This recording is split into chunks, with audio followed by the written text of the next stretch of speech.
7 minutos y bueno, tenemos una mañana llena de información, ¿eh? Arrancamos hace un ratito con una entrevista con el gerente general de Pfizer, que es el laboratorio que anunció ayer en la residencia de Olivos con Alberto Fernández que la Argentina, más concretamente en realidad el hospital militar, porque va a ser una prueba que se haga con voluntarios que van a ir y el experimento va a funcionar dentro del ámbito del hospital militar a cargo de un infectólogo de los más prestigiosos de la Argentina, que es el doctor Pola, que va a llevar adelante una prueba con miles de voluntarios ya en una fase medio avanzada de lo que es la vacuna del coronavirus que está desarrollando uno de los conglomerados de laboratorios, en este caso el de Pfizer. No logramos que nos explicara bien qué obtiene a cambio Argentina. Se ve que eso es tema de negociación todavía, ¿no? Pues yo le pregunté, ¿eso quiere decir que por dar los voluntarios que no cobran plata, Argentina va a tener un acceso privilegiado a la vacuna en caso de que termine de desarrollarse? Están calculando tan pronto como fin de año. Y ahí, Sebas, no tuvimos una respuesta, dijo que eso está abierto todavía, ¿no? Claro, exactamente. Bueno, otro de los temas de la semana también que tuvo que ver con el banderazo del día del 9 de julio, el llamado de Alberto Fernández a la unidad, terminar con los odios. Y en ese contexto también se viene dando una discusión que tiene que ver con el periodismo, ¿no? Por un lado hubo un documento que publicó el fin de semana pasado un grupo numeroso de periodistas que planteaban que hay una serie de ataques preocupantes, ¿no?, contra el periodismo en estos meses y es toda una grieta muy grande, ¿no?, la que hay en este tema de la visión. Y después salió, en realidad, un nuevo comunicado de otro conjunto de periodistas que plantean que no les parece para nada que estemos en un momento en el cual el periodismo esté siendo víctima de campañas de difamación y presiones, y plantean una mirada bien diferente respecto a qué está pasando en este momento en la Argentina. Uno de los firmantes es uno de los escritores contemporáneos para mí más interesantes, no solo por su forma de participar en el debate público, sino también por su propia obra literaria, que es Martín Cohen, que está en línea. ¿Cómo estás, Martín? Buen día. ¿Qué tal, María? ¿Cómo estás? Buen día. Bien, ¿y vos? Bien, muy bien. Bueno, ¿qué te llevó a publicar a firmar en realidad la solicitada que dice toda crítica no puede ser considerada un ataque a la libertad de expresión? La firmé con absoluta convicción porque me parecía que reubicaba o resituaba la idea de libertad de expresión en un lugar mucho más preciso que el que venía teniendo o que el que venía recibiendo. La libertad de expresión es un derecho de toda la sociedad. De toda la sociedad, de los que nos expresamos en los medios de comunicación, escribiendo, hablando, en radio, en televisión, pero también de los lectores, de los oyentes, de los televidentes. No es el privilegio de una casta, digamos así, llamada periodistas, que lo volvería intangibles. Es un derecho social que rige para todos y del que nos beneficiamos todos. De manera que invocar la libertad de prensa para guarecerse para el caso de lo que podría ser una investigación judicial, me parece que es una distorsión preocupante, grave, y la solicitada que salió posteriormente, que es la que yo firmé, me parece que volvía a poner las cosas en un lugar más adecuado.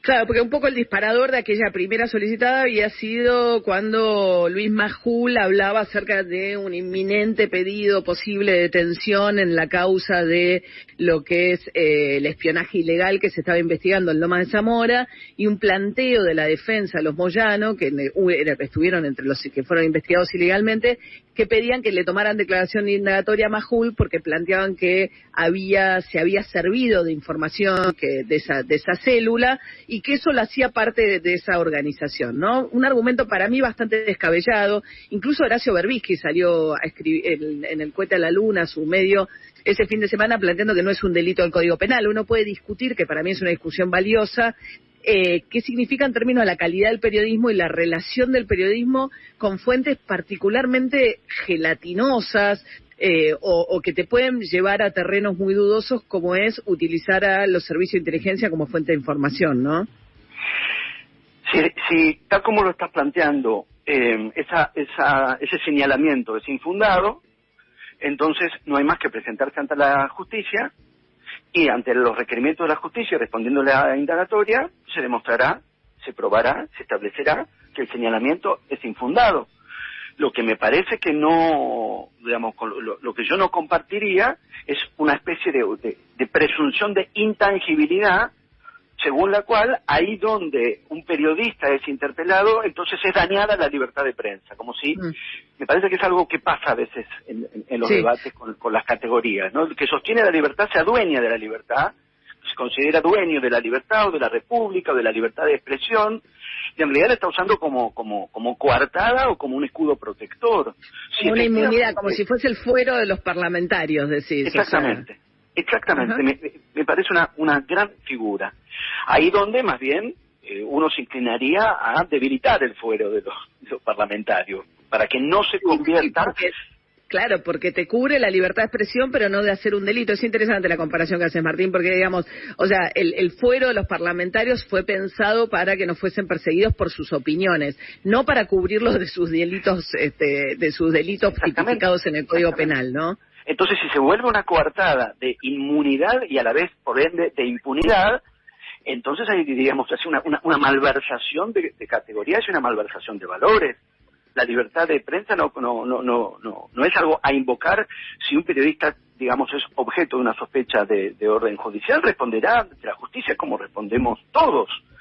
Y si, tal como vos lo estás planteando, esa sospecha o ese señalamiento es jurídicamente infundado en cuanto a las fuentes que un periodista puede tener, se presenta ante la justicia y el asunto se resuelve. Pretenderse más allá de eso o posicionarse frente a ese requerimiento invocando un daño a la libertad de prensa me parece absolutamente tramposo. Sí, y hay algo adicional que yo un poco comparto también, que tiene que ver con, o pienso que es un poco injusto, tal como fue planteado en esa primera solicitada también, que es la idea de que detrás de esto está el gobierno y el gobierno poder ejecutivo, ¿no?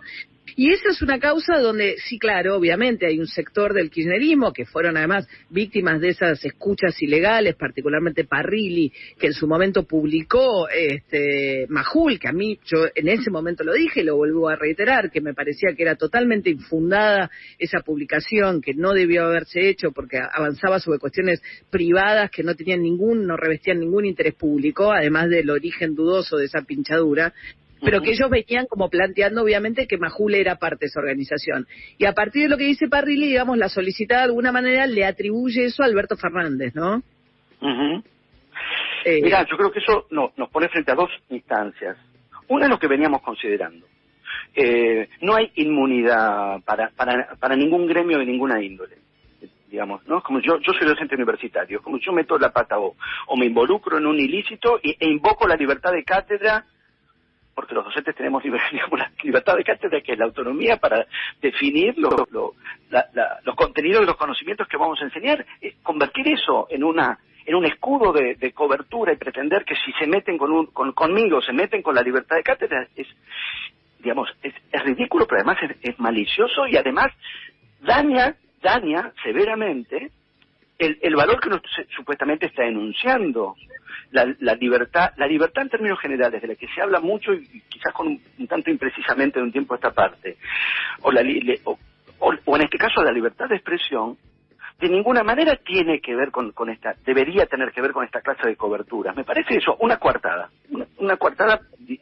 si me permitís, adjetivar, miserable, porque nadie es dueño de la libertad de expresión y nadie tiene por qué invocarla para protegerse, digamos, respecto de un requerimiento judicial que, si es infundado, habrá que responder y así es como se resuelven esas cuestiones. El otro aspecto, lo que vos planteás, es por fuera de la dimensión de lo delictivo, de las irregularidades del delito, o en este caso, de las escuchas ilegales, porque esas escuchas fueron ilegales, y el sistema de espionaje del macrismo, todo indicaría que fue ilegal. Eso nos plantea un aspecto. El otro ya pasa a ser cómo hacemos periodismo. Y eso sí, te claro. tocaba mucho más que a mí. ¿Cómo hacemos periodismo? Y en nombre de la visibilidad o del rating o lo que quieras poner ahí, ¿qué tanta carroña alguien puede estar dispuesto a revolver? Estamos charlando con el escritor Martín Cohen, que es un gran escritor y además, bueno, firmante de esta solicitada que de alguna manera buscó contestar a una solicitada anterior respecto que planteaba que había como algún tipo de grado de riesgo respecto de la libertad de expresión en la Argentina o del clima para ejercer la profesión de periodismo. Pero claro, Martín, para mí eso, las escuchas de Parrilli y Cristina Kirchner tuvieron una legalidad original, que para mí es una, digamos, le pinchan el teléfono a Parrilli, este mismo juez, que después lo apartaron de la causa, supuestamente por un tema de espías que se habían escapado cuando él era jefe de la AFI. Entonces un juez, cuando da estas pinchaduras tan amplias, sabe que van a aparecer otras cosas que tienen otro tipo de interés que no hacen al delito investigado. Si hubiera un delito nuevo, lo tiene que denunciar. Y si no, que es lo que hizo el juez, dice, bueno, estas escuchas hay que destruirlas porque no hacen al interés y no hay ningún delito acá además, ¿no? Y en lugar de destruirlas, alguien se las hace llegar o se terminan en manos de Luis Majul, que decide publicarlas. Él se la pasó diciendo que eran legales porque había habido un juez en el origen de todo esto. Pero bueno, en el medio... Como vos muy bien estás explicando, y yo mismo estoy aprendiendo, hubo una instancia perfectamente legal y regular en una primera instancia, luego que todo eso otro que estaba involucrado ahí, que toca a la privacidad de las personas, que no guardaba interés para la causa que motivó la pinchadura de ese teléfono. Eso debía ser destruido, no fue destruido, no debía difundirse, se difundió, no debía llevarse a la televisión y se llevó. Entonces, que en su origen haya habido una instancia de legalidad no implica que esa instancia o esa condición de legalidad se derrame sobre todo lo que se hizo después. Eso me parece que... Claro, ahora, el delito ahí lo comete el que filtra la información, ya sea el del servicio, el espía, el funcionario judicial, el que fuere.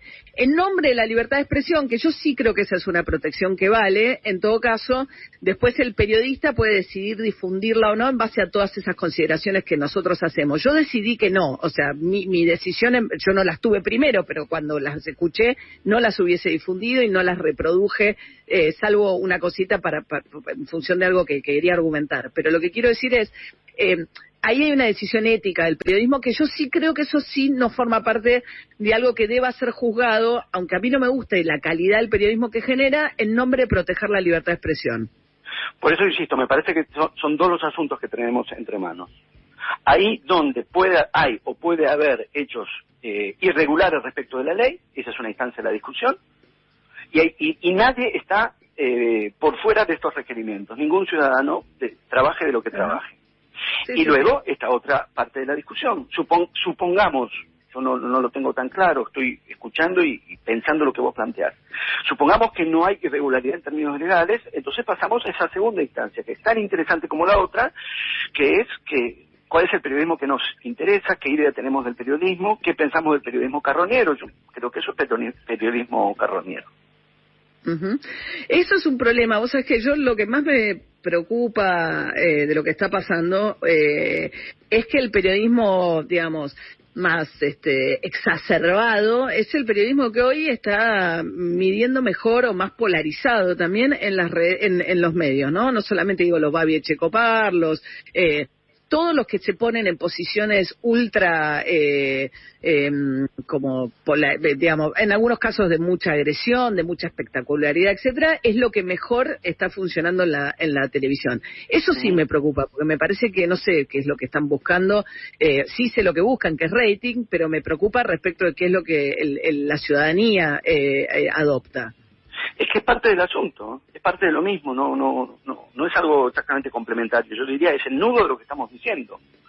Porque si esta clase de vehemencias, si esta clase de incluso de furias tuviese la legitimidad, entiendo por legitimidad, de quien está honestamente tomando una posición política, y es vehemente en la posición que toma porque eso hace a la vehemencia de sus convicciones, entonces estamos en el terreno de una discusión política.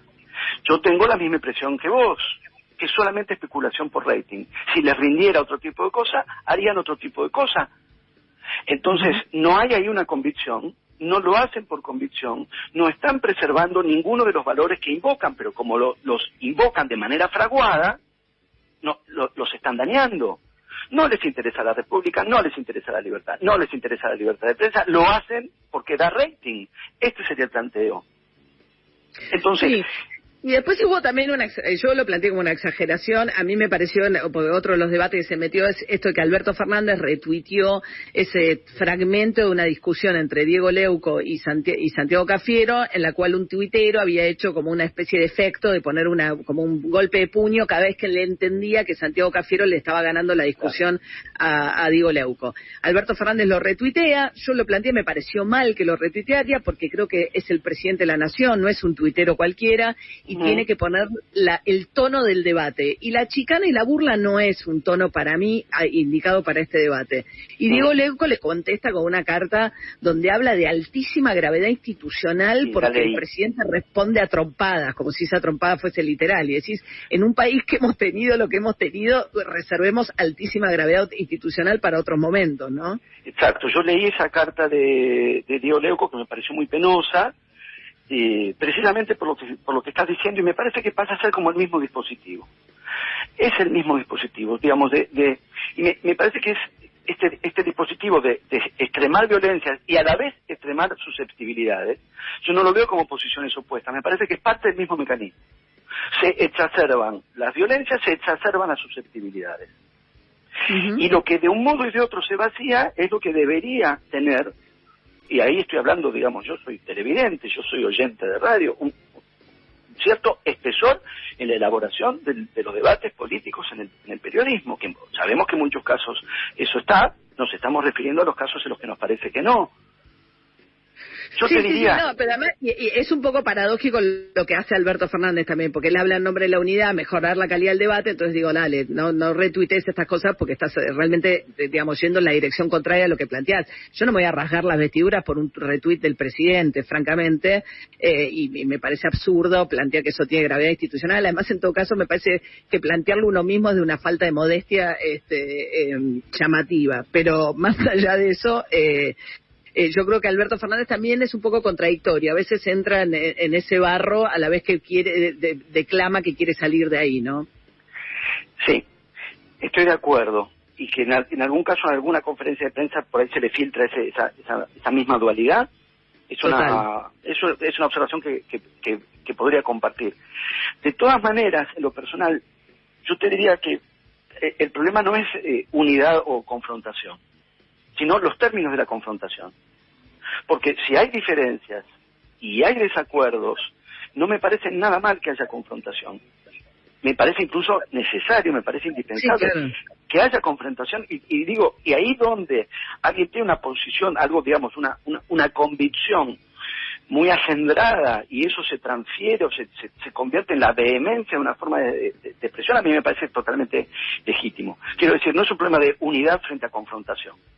No es la idea de que sea todo Heidi tampoco, pero que se den de una forma que mejore la calidad del debate, ¿no? Pero a mí lo que me pasa también es que me deprime bastante, es que también digo, yo veo C5N y salvo excepciones, porque hay colegas que respeto mucho, me doy cuenta que tienen, o sea, que todo lo que haga el gobierno va a estar bien y todo lo que haga el macrismo va a estar mal, y es tipo, dale, es como, tampoco es el periodismo que a mí me gusta, en el que me gusta pensar. Sin dudas, pero en eso estamos todos, digamos, pero desde siempre. Digo, para no pensar que son fenómenos del macrismo, fenómenos del kirchnerismo. Te pregunto, María, ¿no es lo que hemos hecho siempre, digamos, elegir periodistas que nos parecen que... y programas y noticieros donde me parece que hay un grado de elaboración mayor? A mí C5N me convence en general. Pero entiendo lo que vos planteás. Entiendo que puede haber momentos en los que eso ocurre. No sé si hay novedad en eso. Siempre ha habido un periodismo más, digo, periodismo como todo, como docencia, como literatura, como digamos, como en todos los campos. Siempre ha habido formas más elementales y formas más elaboradas y los que pensamos. Sí. A mí me pasaba un poco eso, ¿no? Que no, o sea, que si bien estaba mucho más cerca de los argumentos de esta otra solicitada, tampoco me doy cuenta que terminás, de un lado está todo el grupo Clarín o gente, digamos, más vinculada a una posición ideológica y acá otra, y tampoco es que, y entonces digo, me parecía que finalmente el texto por ahí no era tan importante como los posicionamientos.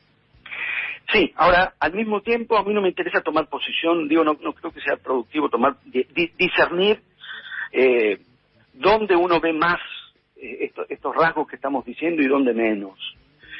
Pero yo te diría que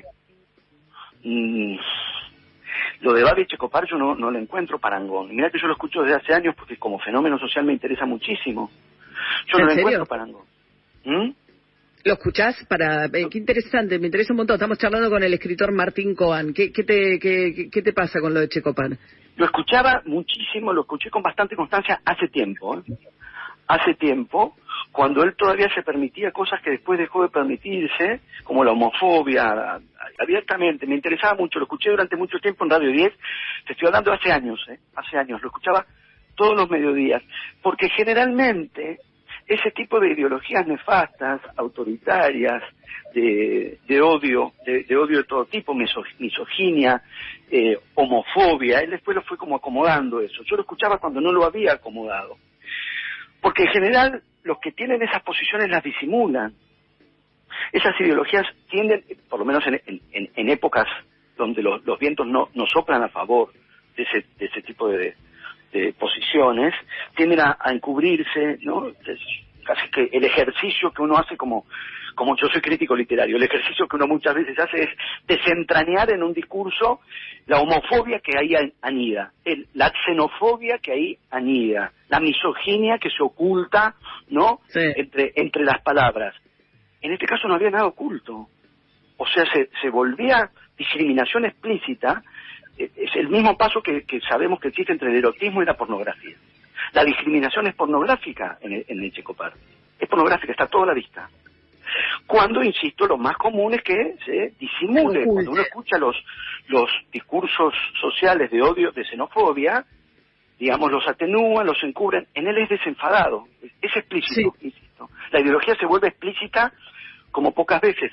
Por eso me interesaba, ya tenía mucho rating, eran los años en los que la secuencia... el Negro Oro y Babi Checopar en Radio 10, decís, los 90, ¿estás hablando, Martín? Los 90 con Checopar en Radio 10 con González Oro. Sí, y hacia los 2000 también. Ya en épocas de kirchnerismo yo también lo escuchaba. Y me interesaba muchísimo porque es algo así como la ideología en estado puro. Sí, y ahora explota en América, lo sacaron de Radio 10 y está en Radio Rivadavia y tiene unos ratings increíbles en América, pero increíbles, en América 24. Yo te pregunto a vos que sabés de periodismo muchísimo más que yo, soy simplemente un oyente y un colaborador de prensa escrita, nada más. Soy un oyente de radio y un colaborador de prensa escrita, nada más. Lo que vos podés decirme de C5N, yo tomo nota, yo tampoco soy de C5N, digamos, pero lo miro con más interés. Yo no encuentro algo así ahí. Ese grado de odio. Bueno, más o menos, hay un programa medio complicado. Con temas de alentar el odio, depende, tenés un par de cosas, podés tener algunos rasgos, no sé si tenés un Babi Checopar, pero bueno. Puede. En cualquier caso, para mí no, ya te digo, es una posición que yo tomaría respecto de quiero decir, no se trata de... No, está bien, el tema es qué se hace, ¿no? Porque viste que Miriam Lewin, yo creo que con toda buena intención se metió en un lío porque le tergiversaron lo que ella quiso decir. Pues yo entiendo lo que ella quiso decir, que es, yo querría que la gente no lo escuche a Babi Checopar. Y Babi Checopar pues, empezaron como si Miriam Lewin, que es defensora del público en medios audiovisuales, pretendiera censurarlo. No es la censura la respuesta. A mí no me queda claro qué se hace con eso. Pero vos fíjate, María, que vuelvo a pensar que es parte del mismo dispositivo. Que es exacerbás por rating eventualmente o por convicciones. Mira, yo no sé si en Babi Checopar, yo creo que Babi Checopar es convicción, es efectivamente un xenófobo, es efectivamente un misógino y es efectivamente homofóbico. Esta es la impresión que yo tengo. Digo, impresión de oyente, estoy hablando como oyente de su programa. Ahora, fíjate cómo funciona la homofobia, perdóname, Martín. Él se presenta como íntimo amigo al negro González Oro, que tenía un discurso medio homofóbico hasta que dijo públicamente que es homosexual. A mí me resulta un poco desconcertante todo, a veces. Sí, pero bueno, es como el amigo judío y etcétera, ¿no? O sea, sabemos cómo funcionan esas ideologías. Y por otra parte... si no maltratas a tu amigo, pero pones en circulación en la radio de mayor audiencia discursos de intolerancia, quiero decir, a mi entender, el problema que yo tengo con este tipo de tesituras es que llevan el debate a un nivel muy elemental, lo mismo que estabas diciendo vos. Pero por eso yo recién decía, no es un problema de evitar la confrontación, es un problema de la calidad de la confrontación. Claro. El odio lo vuelve todo muy rudimentario. Ni siquiera yo diría es un problema con el odio en sí. Es lo rudimentario que se vuelven esos discursos. E insisto, porque me parece que lo que vos planteabas de lo que pasó con Miriam Lewin y las distorsiones correspondientes digo porque son como lamentablemente habituales, todos los discursos pasan a circular distorsionadamente y uno tiene que empezar a indagar a ver qué dijo de veras. Vuelvo a pensar que es parte del mismo mecanismo. Extremar y poner en circulación discursos de una violencia intolerante extrema contra los peruanos, contra los bolivianos, paró con los homosexuales porque le apareció un amigo homosexual, contra las mujeres, me parece complementario con la reacción de la vulnerabilidad, de la susceptibilidad de decir me quieren censurar. Yo creo que no tiene que haber censura, efectivamente, digo, coincidiendo con lo que vos estás planteando y coincidiendo a lo que entendemos que apuntaba lo que dice Miriam Lewin, que es, si nosotros, todos, los docentes, yo soy docente, los docentes, los periodistas, todas las personas, digamos, logramos generar, le podemos llamar a eso educación, La idea de no hostigar a alguien por la inclinación sexual que tiene, por el país en el que nació, por las ambiciones ideológicas, etcétera, etcétera, etcétera. Si logramos efectivamente constituir esos valores como valores sociales, el discurso de discriminación y de odio de Babi Checopar se vuelve inviable. Claro, solo. Sí, hay algo interesante ahí también. Yo no lo censuraría jamás porque, digamos, le agregás además, le haces el doble juego. La circulación dijimos en Checopar porque es como el caso más nítido, insisto, por eso a mí me interesa tanto. Porque en Feynman lo acomoda mejor, Majul lo acomoda mejor. La ideología en el Checopar, insisto, es el paso del erotismo a la pornografía. Todo a la vista. Todo a la vista. Insisto, no complementar esa agresividad con su contracara complementaria, como digo, que es la susceptibilidad. Efectivamente no hay que prohibir. Otra vez, hay que jerarquizar la elaboración de las discusiones. No, entonces, yo me fijé si en la solicitada original estaba la firma de Checopar, porque digo, encima sería como un blanqueo total de Checopar dentro del periodismo, ¿no? Como si fuese una voz respetable, ¿no? Como decís vos, promoviendo el odio. Pero el problema también, Martín, y cierro para ir cerrando, pienso también que Juana Viale, cuando sienta a su mesa a Babi Checopar con González Oro y demás, la producción logra por primera vez ganarle en las noches a Andy Kundesov, que es la batalla de rating que tienen entre Telefe y Canal 13 los sábados a la noche, ¿no? Sí. Y pasa un poco con Milei también, o sea, como todos esos discursos extremos rinden también como invitados, ¿no? Entonces otros medios los van a, Fernando Iglesias, o sea, hay un montón de discursos muy exacerbados que circulan bien también porque como invitados funcionan bien en el rating. Lo que a nosotros nos interpela en este punto es precisamente eso. ¿Cuáles son las condiciones sociales de posibilidad y que dan aceptabilidad y hasta atractivo a estos discursos? Entonces, claro, lejos de prohibir y lejos de censurar, la interrogación pasa a ser por qué pasa con este tipo de valores o de contravalores en la sociedad que tienen tanta adhesión y tanta aceptación. Entonces, ese es efectivamente el punto de discusión. Porque entonces, efectivamente, por eso mismo no se lograría nada tachando o silenciando. Porque están expresando algo que en parte promueven y en parte existe. Entonces, la pregunta pasa a ser exactamente esta: los niveles de discriminación que hay, los niveles de violencia que hay y que hacen que este tipo de discursos tengan el atractivo que tienen, porque lo tienen y en gran medida. Claro.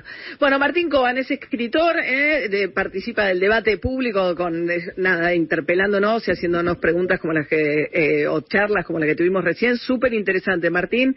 Te agradezco muchísimo. ¿Puedo agregar? Ya sé que no corresponde, ¿sí? Pero me olvidé medio minuto, te juro que no te quito más. Dale. Tenemos que desentrañar cómo se fue produciendo esto en estos años. Me parece que empezó con los programas de chimentos de la farándula. Tengo esa impresión que la televisión empezó a virar en ese segmento, y eso se empezó a expandir y empezó a tomar primero el periodismo, el discurso del periodismo deportivo, los programas sobre fútbol. Por eso llegó a existir un programa que lo hacía Roberto Perfumo, que llamaba Hablemos de Fútbol, porque ya no se hablaba de eso. Y me parece mucho más grave que llegue a la política y a los políticos. Vos nombraste a Fernando Iglesias. Entonces ya ahí tenemos un punto más grave. Ya ahí tenemos un punto más grave de esta circulación de la violencia en la sociedad.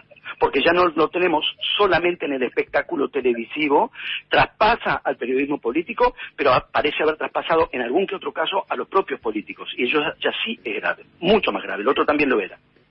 Claro, ¿cómo se instala la violencia en la televisión? ¿No? Es interesante lo que decís. Sí, de algún modo esto se ha ido, siempre existió, digamos, existieron, está estudiado las formas sociológicas de la circulación del odio. Quien haga cualquier historia del antiperonismo va a hacer una historia del odio en la Argentina. Pero efectivamente parece haber recrudecido en estos años. Claro, se perdieron las fronteras con el periodismo político, se suponía que era... Bueno, hay que pensar, no sé, habría que ver las cosas de Neustadt, qué sé yo. Pero me resulta fascinante Martín Coban, un escritor, pensador de la izquierda, sea un seguidor de Babi Echecopar para analizar el fenómeno, así que me parece fascinante. Gracias, Martín, te mando un beso y que tengas buen día. Muchas gracias, te mando un abrazo. Hasta luego. 2 minutos para el mediodía.